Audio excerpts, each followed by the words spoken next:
కథలెన్నో చెప్పారు, కవితల్ని రాశారు, కాలాలు దాటారు, యుద్ధాలు చేశారు. ప్రేమలో తప్పు లేదు, ప్రేమలో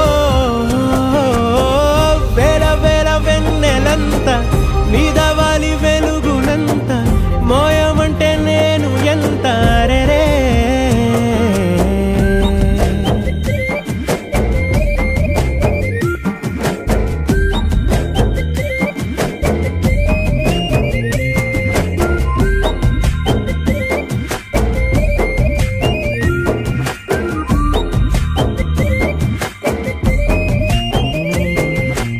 ఆకాశం తాకాలి అని ఉందా, నాతో రా చూపిస్తా